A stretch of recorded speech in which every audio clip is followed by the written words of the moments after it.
I'm Barkha Dutt, and you're with The Mojo Story, our independent digital platform that shines a light on the stories that really matter. We are pleased to report that after our in-depth programming on a shocking judgment from the Bombay High Court that ruled that skin-to-skin contact was needed before a child of 12 could claim to have been sexually assaulted, the Supreme Court has stayed that judgment. But the woman judge who delivered that judgment, Justice Pushpa Ganediwala, now finds herself under intense scrutiny for all of her other judgments. In fact, if we can bring up some of the comments that have come from this court, there you can see Justice Ganediwala's saga of sexist rulings, some would say. First, the shockwaves came when she, of course, suggested in a child sexual abuse case that it should be tried under the Indian Penal Code instead of the child sexual abuse laws. And she basically ruled that because there was no bare skin-to-skin contact, the 12-year-old could not claim sexual assault. Then it turns out that there has been another judgment a few days before this particular one that then went on to say the holding hands of a minor or an accused zip being opened at a relevant time is not sexual assault. In other words, if a man were to basically flash himself at a child, this judge would still not consider it to be sexual assault. This shocking judgment has led many to ask, can the Supreme Court or can the community of lawyers and judges intervene?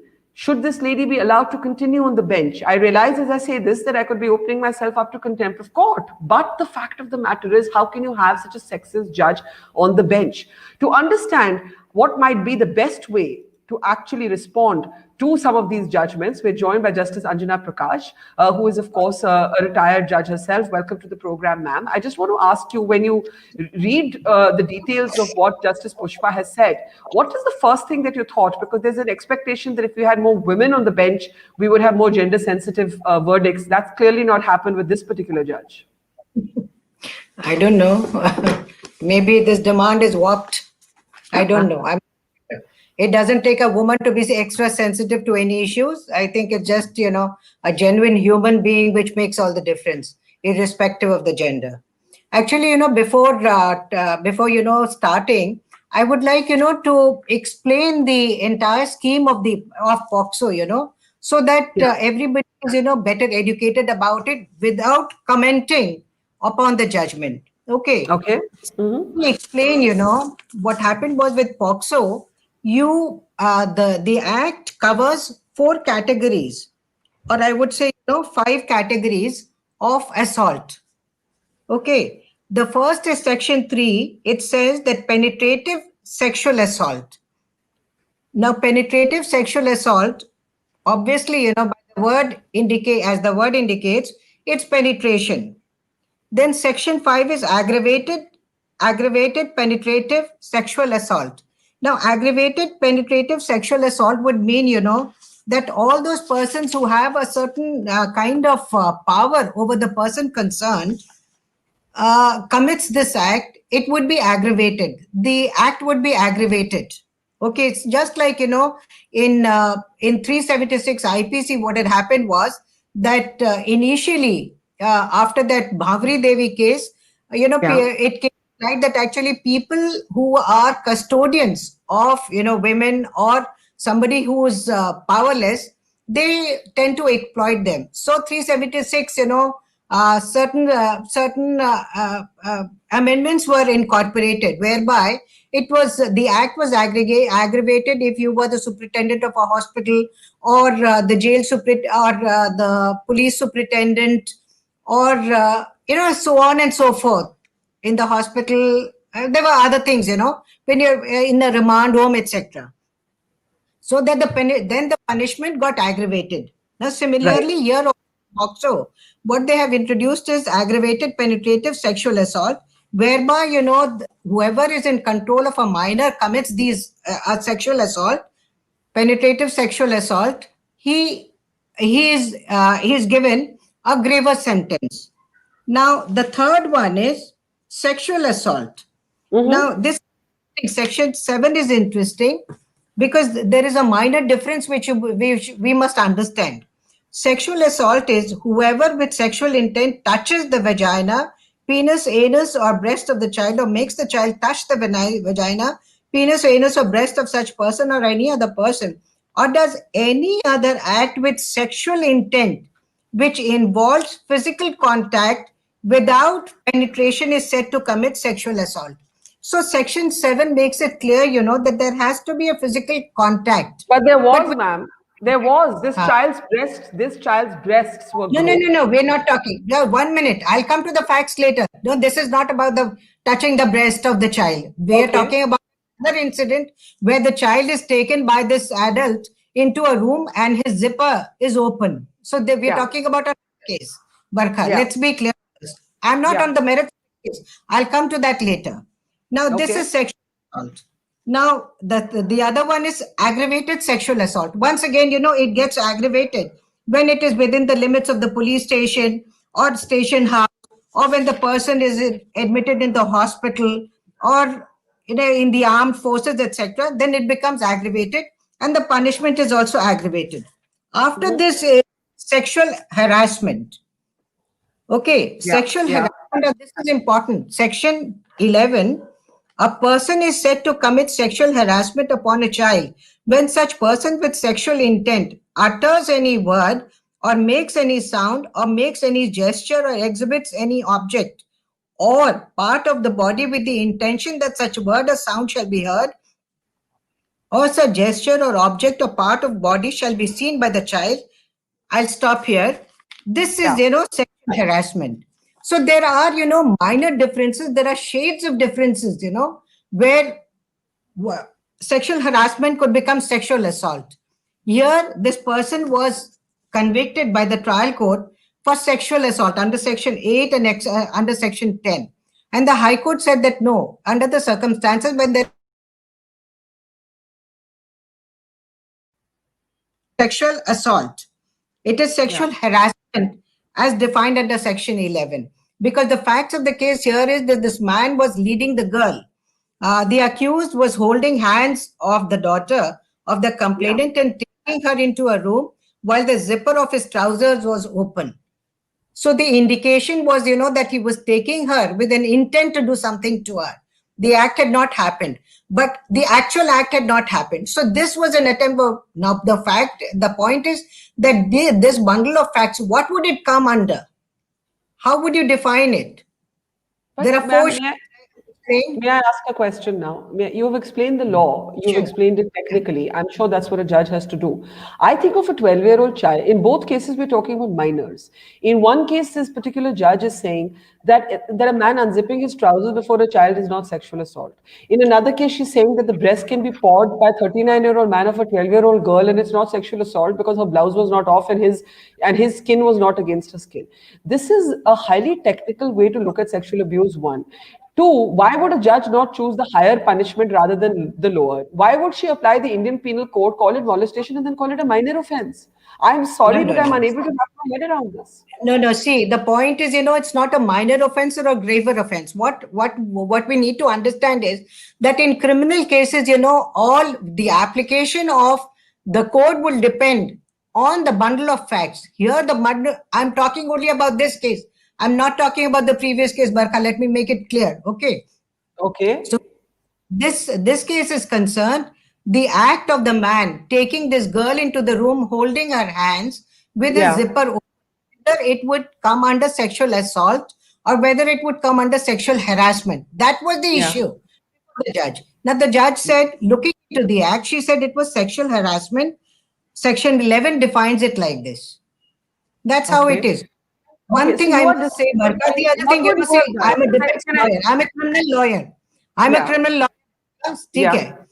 And Okay. I've been on the defense side mostly, but that doesn't mean that I'm not fair. Okay. The Yeah. point is, what happens is that you may wish something, but wishing something does not make it, lawful or legal. You have to abide by the law whether you like it or you don't. Yeah. And What would you after have this, done? What would you people have are done? aggrieved, they can go to What the would you Supreme have Court, they can done? file a review. Pardon? What would you have done in these cases? What would you have done? I don't know. I don't know. I'm not sitting right now as a judge that I would be able to say, how. Maybe I don't know because I would have to consider the entire evidence. Here, what has happened is that just, a few lines here and there doesn't make out the full case. A judge always decides on the entire case, you know. Okay, so do you believe that this judge, because her judgment has been stayed by the Supreme Court and people are extremely exercised about it, do you believe you would have ruled the same way? I don't know. I told you before, I don't know how I would have ruled. I don't know how I would have ruled. So But so to explain, see that we need to know the nuances of law. Before we jump to any conclusions, we need to know nuances of law. maybe the problem is the law. What I'm thinking listening to you is maybe the problem is the law. Because I No, I have a don't think so. problem I don't think I so have at a all. I I have a don't think there problem with is, this you know, phrase a problem with sexual the law at intent. all. Can I I can I don't can I think the flag my problem is problem? with the law because the law, I would say, is very, very finely nuanced, you know, very finely nuanced. When you don't touch the body, when you touch the body, when you go to the extent of penetration, and even then, you know, there is an aggravated form of penetration. So it's all there, you know, all the shades, you know, So of an child, offense is in there. both cases, there's a child. Let's take the first case. There's a child, and there's a man who's unzipped his trousers.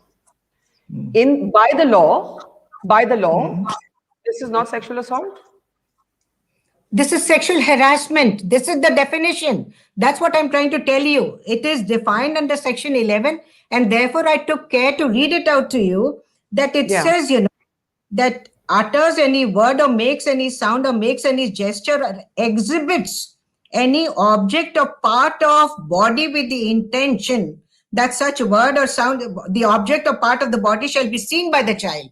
So if that person had unzipped his trousers, it was being seen by the girl.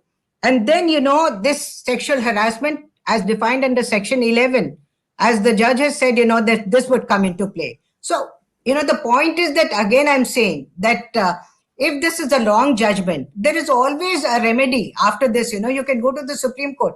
And just because the But judgment has been stayed does not mean that the High Court is wrong. There are so many cases in which, you know, irrespective, I mean, right now we're talking about gender and therefore we're sensitive about it, but there are other issues, you know, where people go to the Supreme Court and the judgments of judges day in and day out are being but is this not a very technical, non-compassionate application of the law when you're dealing with children and sexual abuse?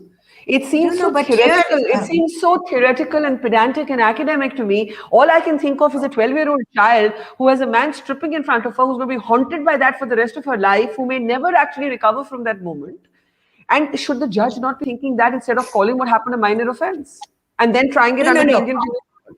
No. You know, see, again, I will say, you know, how are offenses defined as minor and major? Do we know? Do we know that? The minority or the majority, you know, the major part of the job you know, of an offense is not because, you know, I call it minor. The section would say, you know, that since this entails, you know, a certain number of years as imprisonment, therefore it is a minor offense. Not that it is minor in nature. Please understand, this is, you know, it's not minor in You're nature. you're saying that that is how the law defines it. I'm asking you that the judge in one of the cases chose to not apply the Prevention of Child Sexual. She did not choose to Yes. apply the child protection laws. She chose to try the case under the IPC. Do you think that was the correct call? See, if the offense is punishable under the Indian Penal Code, surely he should be convicted even under that under the Penal Code as well. But If it was the not offense as well. It was not as well. The POCSO laws were not in the applied. again, Barkha, I'm not talking about the other case. Again, I'm saying here this person has convicted this boy, this man under Section 11 of POCSO. So what I'm hearing you say is that the This judge was case. correct. I'm hearing you say that the judge was correct technically. See, I said that there are certain nuances which the judge has looked into, and the judge, this act would fall under Section 11. And just because I think that this is, you know, this is a very hyper technical way of looking at it, does not make it wrong. What I'm trying to say is, I'm not, you know, this side or that side. The point is, you know, a judge is a judge, you know, because that person is judging to the best of his ability. I may be a fool and I may still be a judge.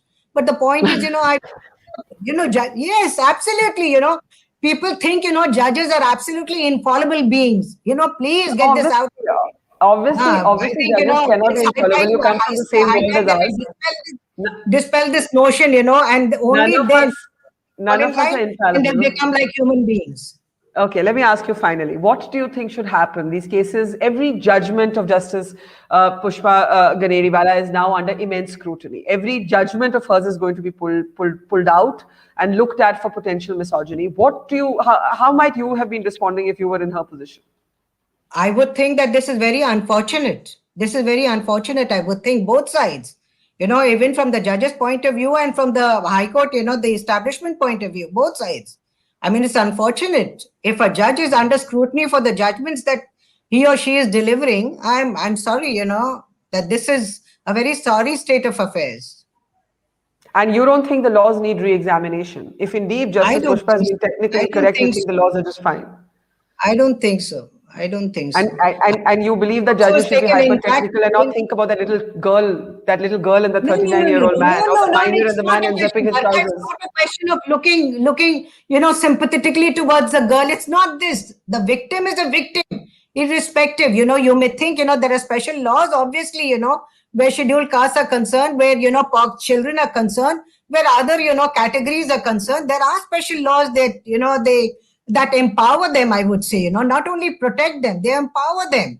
And therefore they come out courts and they want to make complaints about them. So it empowers them. And I understand that. But when the law itself, has made certain differentiations, a judge has to abide by that. Okay. Final thought. How do you see this controversy, resolving itself, if at all? How it is going to resolve, I really don't know. If somebody goes to the Supreme Court and the Supreme Court is not happy with the judgment, they can always, set it aside in revision. And that's all the, what hierarchy of courts in our country means. Okay, leaving it there, that's a dispassionate, non-emotional way to look at it, which is how you've, of course, been trained. My training is somewhat more guttural and emotional, not my training, but just my personality. Thank you very much, Justice. Pleasure having you on the program. I'm sorry if I've disappointed you, Barkha. No, you must be you and I must be me, and that is how the world proceeds. Thank you so much. Thank you.